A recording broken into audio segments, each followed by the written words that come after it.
Bagong-bagong balita po tayo, isa ng tropical depression o mahinang bagyo ang binabantayang low pressure area sa labas ng Philippine Area of Responsibility. Huli pong namataan yan ng Pag-asa mahigit 2,000 kilometers silangan ng Central Luzon. Mababa naman ang tsansa nitong pumasok sa PAR. Bukod po dyan, isang bagong LPA ang namuo malapit naman sa Batanes na namataan sa layong 800 kilometers silangan ng extreme northern Luzon.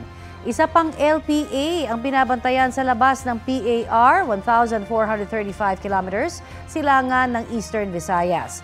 Manatili pong nakatutok o tumutok sa mga weather updates kung posibleng maging bagyo rin ang mga naturang LPA. Sa ngayon, Intertropical Convergence Zone o ITZZ ang nakakaapekto sa Palawan, Visayas at sa Mindanao. Mga local thunderstorm naman ang aasahan sa iba pang panig ng Luzon. Sa mga susunod na oras, malaking bahagi ng bansa, kasama na po ang Metro Manila, ang posibleng ulanin base sa rainfall forecast ng Metro Weather. Posible ang heavy rains na maaaring magdulot ng baha o landslide. Sa mga kapuso po nating mahilig mag-stargazing, bukas po ay maaari ninyong masaksihan ang daytime sextanted meteor shower. Ayon sa Pag-asa, kung hindi magiging maulap sa inyong lugar mula pasado 3:30 na bukas po yan ng madaling araw hanggang 5:21 ng umaga, posible kayong makakita ng bulalakaw.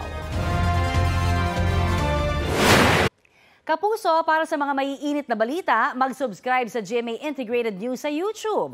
Sa mga kapuso naman abroad, subaybayan nyo kami sa GMA Pinoy TV at sa www.gmanews.tv.